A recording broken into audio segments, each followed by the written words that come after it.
Welcome to the HMO Property Show, by investors for investors. Brought to you by the HMO Property Co, Australia's leaders in impact investing. Investments made with the intention to generate a measurable, beneficial social or environmental impact alongside a positive financial return. Catch us weekly as we discuss all things cash flow positive property investing.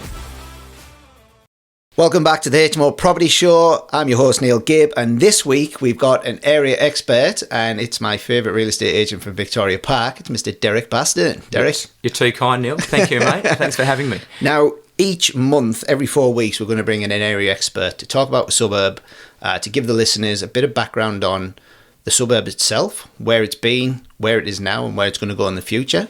And obviously, we've got a bit of history because you've helped me sell some properties in that area too. I have. And, I mean, let's tell the backstory on that one for starters. So we did a subdivision. It was a 1 into 3 in Victoria Park.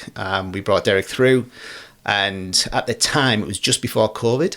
It was. Don't even remember all this. We didn't know what was coming, did we? We didn't. No. We could feel it in the air that the market... Well, the market had changed. Yes, but we didn't know about COVID. Yep. So, yeah, because 2019 at the end, the wheels were spinning on the commodity market. So yeah, correct.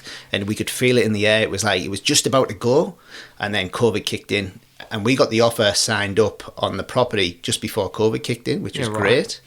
And I remember when we first showed you the property, you came through. Look, you don't need to do anything to it. It's going to be 450k. It's on a busy road. Let's just leave it as it is. And at the time, we were hell bent on renos. We love renovating stuff, and you went no, but we was like, look, we want to put 25-30 grand into it, which we did. And then you came back through and you're like, holy shit, this is a totally different house. This is going to sell for over 500k, no problem. And you're going to tell me what it sold for? I can't even remember. 515. 515. Yes, and it sold on the first week it was on the market. And you know, it's on a busy road, which normally puts a lot of people off. It obviously came in a lot higher than what we had in our feasibility, which is a bonus, which made us all very Clients happy. would have been happy. Yeah, and it sold really fast. So yeah, thank you. Well, that house had good bones, and you made the most of it. Yeah. So that's the whole game, right? Yeah, I'd love to take credit for it, but my beautiful wife waved a magic wand, and I just did that elbow grease. Yeah, she did a good job. Yeah. She did a great job. So Victoria Park, mate, how long have you been operating in Vic Park, and what's going on there? 22 years. I'm in my 22nd year. So you started when you were 15? Yeah. Who's the salesperson here? No, in all seriousness, it's a cracking suburb, and I wasn't smart enough to know it was a cracking suburb. I just fronted up to a seminar, and they wanted real estate agents, and I went and worked there. But what I didn't know, it was fast changing. Yep. It was gentrifying at 100 miles an hour. It was going from being a stigmatised, working class, wrong side of the river suburb to now being a near city, pumping, vibrant lifestyle suburb. So, and when you say wrong side of the river, give us the feedback on that, because we get a lot of listeners from over east, so they know north and south of the river, but they don't understand the stigma around it. Okay, so the very simple story in Perth. There's west of the city, so between the ocean and the city, and that's the Golden Triangle. Yep. And historically, that's where the money went. The bottom line is, though, most people's money can't afford to go there anymore. Yes. And so it went north and south. It went a bloody long way in Perth. And it still didn't go east. It didn't go over the river on the eastern side of the Swan River. There's lots of reasons for that, but probably at a point in the past, in the early 1900s, the city of Perth, it had the other side of the river, but it was its dumping ground. Literally, we had the rubbish dump. So where Burswood Casino now is, it was a rubbish dump. Yep. We had the car yards. We had the really shitty dormitory-style accommodation, the cheap apartments. It's taken a long time to shake what they did to us. Yeah. So has it still got a bit of stigma attached to the suburb, do you think? I honestly believe for people coming to the city now who have no history with WA, they can't believe how cheap it is. Yeah, they still can't. They can't work it out, yeah. Right? It's 3 k's from the city. It's walk to city, walk to the Optus Stadium, walk to the river, walk. Train stations, bus stops, cafe strips. It's unbelievable. Yes. So I think the only stigma left now is for a very small group of people who are living in a bubble between the city and the ocean, and they're very privileged. I remember 20 years ago or 22 years ago when I started, and I said I was going to start in Vic Park. Some of my family who lived in that very privileged bubble went, Like, I was going to die. So, Was that bad? yeah, but now, those same people, if I'm at a function or a family show and they go, oh my God, I found this great little restaurant. And you're like, here we go, Vic Park. It's always Vic Park. It is. Yeah. Well, this cafe strip, tell us a bit about the cafe strip. You just showed me some stats there before we hit record. So 2.7, 3Ks long, so it's a bloody long cafe strip. Apparently one of the longest in the world, I'm told, by Neil Gibb. I think it's the longest in the world. Someone give me that stat. I'm gonna find that out. Yeah, might be Western Australia. It's pretty amazing. It's pretty amazing. But 144 cafes, restaurants, small bars in that little strip. Plus, there's shopping centres, specialty shopping, etc. So it's very vibrant, and it's definitely Perth's most vibrant cafe strip in the city, at least. There's some other great little spots, but they're just little spots, whereas this is that long strip. So, give us your best cafe. Where's the best coffee in Vic Park? I don't think I can answer that. Really? I'm a local. So imagine if I pick a cafe. Right. I'm dead. If I go into the other cafe, I've spit in my coffee cup, won't I? So there's some great coffees. Yeah. Up and down the strip, great shops. Whoops. Oh, 4-on. Who's that? That's not me, surely. God, who would do that? So Victoria Park, you said that it's gentrified a lot over the last 10 years. Yeah. What's the demographic in there now? What are we seeing the biggest sort of demographic of? Okay, when I first got there, which was more than 10 years ago, there was a lot of old migrant families there, Italians, Greeks, that sort of thing. That generational change has happened. Yep. There's hardly any of those older families left. Some of their children are there, and they own a lot of commercial property and multiple properties, and they're part of the change. But my normal buyer now is a young white-collar couple, pre-kids, usually pre-kids, and they are there because it is lifestyle central and it's close to everything, and they don't have to commute. So, And the older generation, where they moving to when they move out? Karrakatta. Where's that? Oh, it's a cemetery. You asked. Derek. Well, people don't leave. They don't leave. They go in a box. Yeah, It's that standard real estate thing. You knock on the door, you're thinking about selling. No. Oh, okay. And no one's thinking about selling. The only people who really move within the suburb have needs. So they have more children, or they get divorced, or, work makes them move. But the community is real, and people stay within the suburb and they move within the suburb. So it's pretty tight-knit then. It's very tight-knit. And you could argue tightly held, but I would say the entry-level stock moves pretty quickly, because those young professional couples that I talk about, I don't know what happens, but they all have children very quickly. So it's the excitement of moving to Victoria Park, must isn't be. it? Yeah. And what are they buying, these younger couples? Oh. So most of them, if they can, the perfect property for them is a character front strata home. So that fits their budget usually. Yep. So that's why they're not buying full blocks. And they want that emotional, gorgeous character home, which Vic Park is very... There's heaps of them, isn't there? Yep.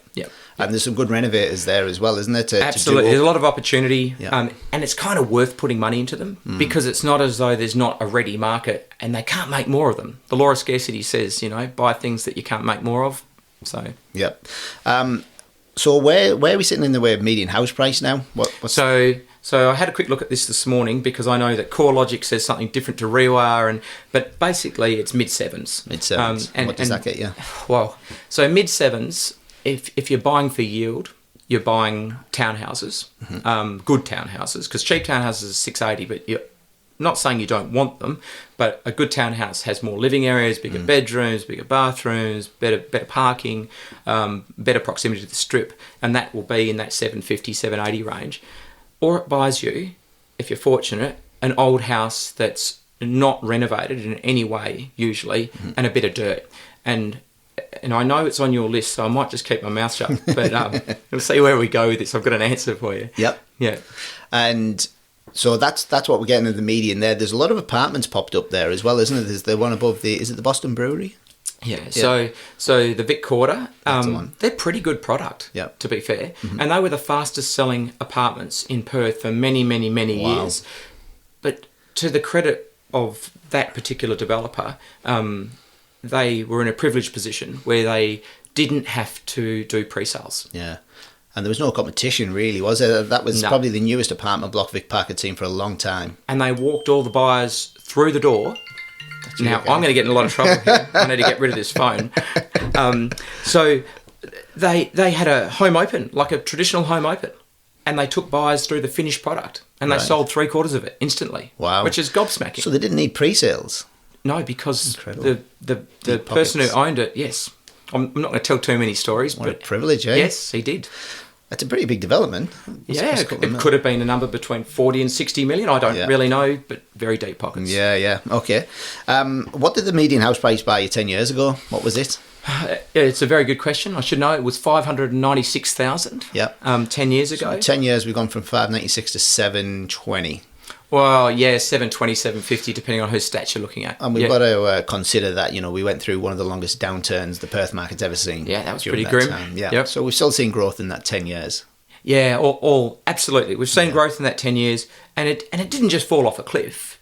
Vic Park held value because it was gentrifying at the same time. Yes. So we were holding value, and then the moment the market started to change in late 2019, we saw real growth, then a bit of a COVID pause, and then craziness. So So what happened during COVID then? Because we see, like I say, we luckily got the house under contract just before it, and then it all went a little bit like manic, everyone turned to jelly to start with. Yep. And so all this stock I had coming on, they all went, we're not selling. We don't know what's going to happen. The world's going to end. Why would we sell our house? Except the inverse happened, of course, and there was no stock. And everyone had time to dream about where they'd like to be locked up next time. So we did a lot of house swapping because there was no one coming to the state. And we thought, as agents, this is unsustainable. This is like pass the parcel.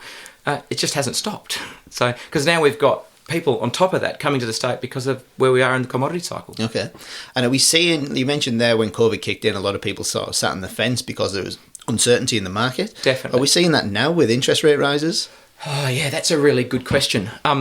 So what I'm seeing at the coalface and what I'm predicting will happen after it. So at the coalface, buyer sentiment has put a bit of a pause or a cool down into how quickly decisions are getting made. But the reality is there's no stock in Perth. It's very hard to replace it. So we're at 8,100 listings, give or take. Yep. Vacancy rate under 1%, which is as low as it's been in 10 years. 0.4, I think it was this morning. Okay, there you go. Yeah. I mean, that's ridiculous. 1,900 properties on the market for rent. In a state that has workers coming to town and they've got to live somewhere. 60,000 migrants coming in the country. Also, just on them 8,000 properties that are for sale, I think 4,800 are actually houses, and something like 1,700 are blocks of land, and the rest are apartments and units. So 1,700 don't solve any problems. Yeah. Not in the next 2 years. No. So it's pretty exciting. It is exciting. It's exciting if you're an investor. Yeah. If you are looking to buy a property or you're a tenant, it's not as exciting. Pretty grim. So I spoke to a property manager this morning who told me they were averaging 26 applications per property. And he said, of those, 20 of them are good. So what do you do with that? You just put them all in a hat and kind of put your hand in. I mean, there is truly a social housing problem. And I know that your business seeks to address that, which is wonderful. And in my world, it's just a supply and demand conversation, and it means we can sell stuff. Yeah. So if you had the median house price in your pocket right now, what would you buy in Victoria Park and why? I would buy one of two things. I'd either buy a shitty house on a corner block on the wrong side of Berwick Street. Is there many left in Victoria Park? It's a very it'd be very hard suburb. to get. Yeah. No, that's a bit like, that's hen's teeth stuff. And the only reason I'd like the corner block is because even if I can't subdivide it, I can do ancillary accommodation and increase the yield. Yep. Whether I'm living in the front house or not, but I can have two rental incomes. Yep.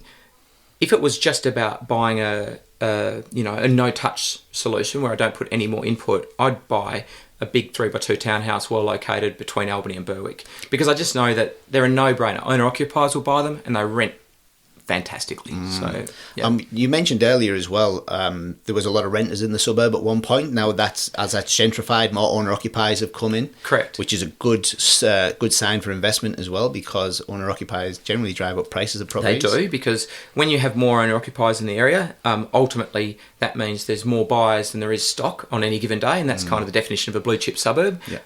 I think we crossed that line some years ago, even though if you ask people in Perth, is Vic Park a Bluechip suburb, they go, no, that's like South Perth, surely. Vic Park's a Bluechip suburb. So Absolutely, and like we touched on it earlier, proximity to the CBD, the infrastructure, the cafe strip, everything that it's got in there, I still cannot believe it's priced at the price it is. I'm happy because I think it's an upward trajectory. It's a great journey to be on if you're a real estate agent. 100%. So if we could bring you the perfect house in Victoria Park to sell for you, for us, sorry. Yes. So if we bring it to you to sell for us, what would it be and where would it be? And what would it sell for? It'd be between Albany and Berwick. It could have a Vic Park or an East Vic Park address. So it's proximal to that cafe strip we talked about. Yep. It would have at least 4 bedrooms. It'd have at least 2 bathrooms. It'd be on a green title block. It actually doesn't matter if it's 500 square metres or 700 square metres. If you can just address the need for family homes, which is or potentially homes that you can cohabit in intergenerational, whatever that is. That is the stock we don't have. We just don't have it. Yeah. And when it comes to the market, everything that I've sold like that recently has been the premium stock in the marketplace. You mentioned earlier as well the townhouses, you'd buy them for yield. What sort of yield are you getting on the townies? Now that's a good question because as a percentage, I have no clue. But I do know that you put it this way: I own a house that I intended to knock over, and I pretty much followed your formula, to be honest. So it was a 3x2 that I purchased, and it was a shitty 1980s house, brown brick, nothing sexy, but in a really good location in Vic Park. I went, right, how am I going to make this thing work? I put another bathroom in it. So now it's a 3x3. Perfect. It rents for $750 a week. I paid $700 for it, $700,000 for it. 5%. Happy days. Yeah, nice. So, yeah. Well, who's your property manager, Derek? Well, it's a great question. Have you got a property management arm now? No. So it's just purely sales. We are a one-trick pony. Very uncomplicated, not very clever, just sell houses. Yeah, but you do it well. Yes, apparently. Yeah. Well, you do. Definitely. So let's talk about development as well, because we love adding value to property in this business and just in general. You know, it's one of our hobbies. There is a big development in East Vic Park called Baston Co. Yeah, I don't know as much about that as I should, to be honest, because they've kind of shut the local agents out. Yep. So we don't have any way to bluntly make money out of it. I'm disinterested. And I know it's a terrible thing to say. Well, and it's a very disconnected development. It will be very connected because there's a big project happening at Edward Mellon House, and it will literally lead right into that. So the potential of that project is amazing. I just don't really understand how that's going to unfold because I'm not at the coalface of it. Yeah. Okay. So, Well, what about development opportunities in general in Victoria Park? Because like we said, there's not much left to develop there, is there? The quarter acre blocks are getting less and less and less. It's true, but I do think that on the other side of Berwick Street in East Vic Park, where you've got an R20 zoning, and I know that doesn't usually provide the density that people want for developing, but there is lots of big blocks that are over 900 square metres, and you can still pick up easy 2-unit subdivisions there where you can retain a front house and build behind. If you're on a corner block, you can get certain dispensations. You can get away with a lot more than that, so potentially 3 dwellings on that same site. That's probably where you're getting the best bang for your buck because the land value is significantly cheaper than closer to the strip, yet the rents don't go down. Right. So that's a yield story. So, we love yield. Everyone loves yield. So, if you were to purchase something in Victoria Park that had development potential, what would it be? And what would you develop there? Okay. No, it's not a trick question. Yeah.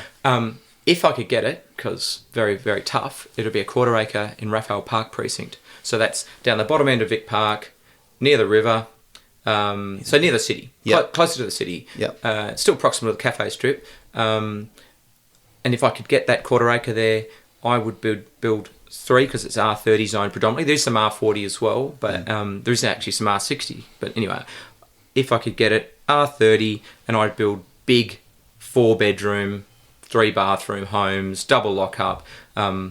Proximity just means they'll rent forever.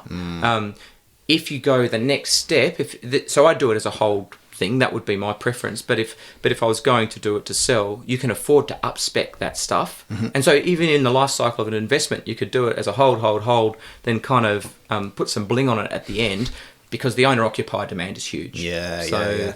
So for the listeners there, you mentioned something quite interesting. So hold, then put some bling on it. Yes. Break that down for us. What does that mean? So it's very technical, of course. Yeah.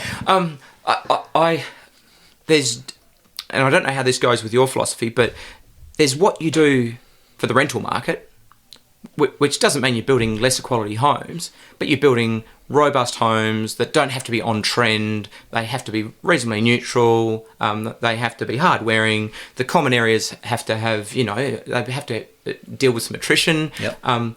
Whereas if you're going to build something to sell, you do it on trend, you're using colours of the day, palette of the day, and people will pay a premium. It's like buying a new car, but the properties that you're going to rent out, they are not new cars. It's a totally different philosophy. It's like building a utility vehicle. Yep. So that's a ute.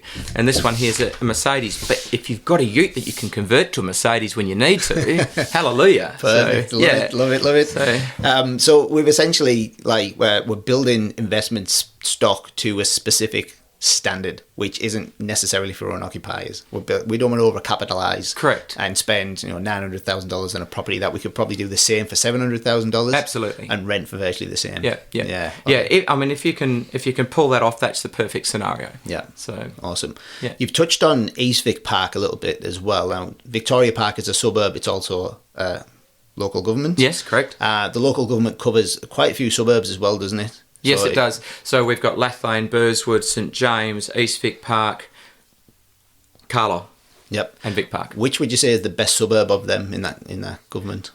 Best for what? That's a good question. Which is seen as the best from locals?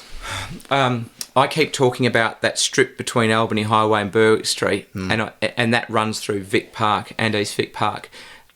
There's no price differentiation between the best of East Vic Park in that strip and the best of Vic Park in that strip. Okay. There's some poorly priced segments in that strip in Vic Park and equally in East Vic Park. That's probably the pick of the bunch, but it just depends what you're trying to achieve. Lathlane has had a renaissance. Lathlane has got McMansions everywhere. It's predominantly R20 zoned, so it's very family orientated.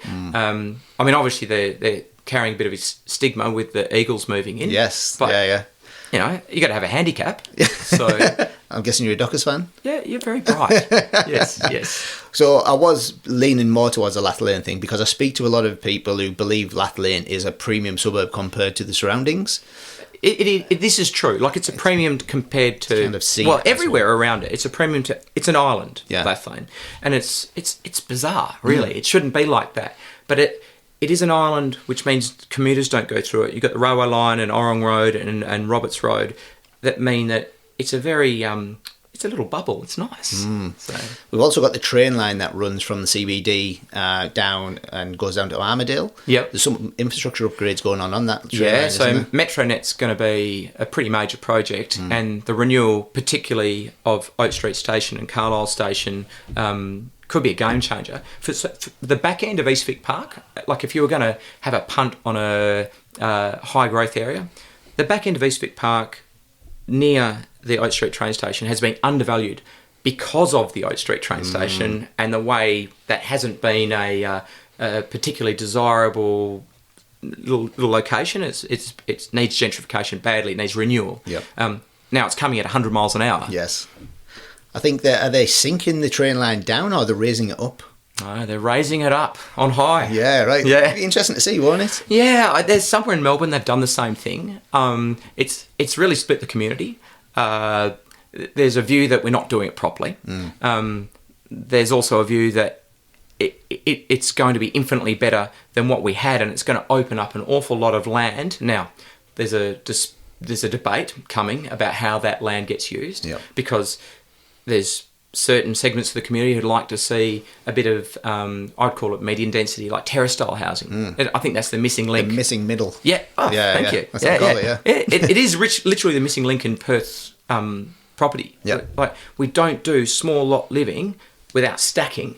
If you can do small lot living, in your part of the world where you came from, it was the norm, right? Yeah. So, and it works. And where I was from, in the street I grew up with, we had probably 35 houses, literally all joined together all the way down the street. But everyone had a backyard. Yeah. It was tiny, but but that's high density without going vertical into apartments. And they've experimented that on the periphery of Perth, and those projects were generally well received, and they're on postage stamp bits of dirt. But the demand for dirt is higher towards the middle. We should be doing it well in a town like Vic Park, but of course they'd have to change the town planning scheme. And so that corridor under the railway line, because it's not part of the local authority, it's an opportunity to get it right, to do something different. So the local government seem quite progressive with the things that they accept in there. It's quite a diverse suburb as well. And then when you look at the outer skirt of it as well, you've got the Burswood. The resort. The Crown, And you've also got the Optus Stadium as well, which is all part of the Victoria Park Shire as well. Have you had much dealings with Victoria Park in the way of development? I have. Yeah, was it good or...? It's been over a long period, so things change. So historically, I've stood up in front of a full council meeting and fought for my case to do something. But then in more recent times, I've done a subdivision with a business partner, and it was all done and dusted in 5 months. And it was a miracle, and then we made good money out of it, and the town of Vic Park did not stand in our way. So I do think there's been a big change. I think there was maybe it was a hangover from we'd freshly come out of the city of Perth. We'd been born as the town of Vic Park in the late 90s. And perhaps we wanted to do things or put our stamp on things. There's a local government, I mean. And now we've matured a bit, and we are letting more diverse and more interesting outcomes when it comes to residential housing stock, as well as preserving some of the original streetscape, which I'm a big fan of. Yeah, me too. Yeah, there's some beautiful streets in that. No question. Gorgeous. Yeah. And it's good to see that they're actually progressive and open to diversification as well, because there is some of the old sort of social housing style apartments in there. They're not the best looking sort of things, are they? Yeah, but they're going to be there for a while. Yeah, because it's strata, and you've got a lot of owners and getting a lot of people to agree on something. It's been a big change as well in the strata laws, isn't it? But invariably, if this gentrification story continues, it rolls along, even a one-bedroom apartment in a 1960s apartment block is going to become desirable. So it's just a matter of when. Yeah. So good segue as well. Let's fast forward the next 10 years. Where do you see the suburb being? Just a sec, crystal ball gazing. Yeah. Like, what do you see? What do I see? I think that the strip, because it's so long, it means that the commercial rental space is very competitive. And other strips in Perth have been the victim of their own successes. It's been empty. Yeah, commercial leases go up. Subiaco. Subi, Freo. It's happened time and time again. Somehow, we've avoided that because we have this very competitive long strip. So I feel positive about the strip and its life, and it'll have longevity. And so that's the driver, ultimately. So I can't see that we don't go from strength to strength. It's got to. Yeah. I can see density increasing, more apartments being built, which will bring more people along the strip. In there. There's so much opportunity on the strip, because that's R80. I think it's mixed-use commercial residential. Yeah, all the way from R40 to R80, from what I believe. Last time I looked. But on the strip, facing the strip, I think it is. Anyway, you would know better than me. Well, but no, actually. Potentially. Derek, it's been an absolute pleasure catching up, mate. And let's do it again in 12 months' time and see where we're at. I'd love to. Excellent. Derek Baston, thank you very much for coming on the show. Cheers, Neil. Thank you. Thanks for listening. Make sure you tune in the same time next week so you stay up to date with all the cash flow positive property updates.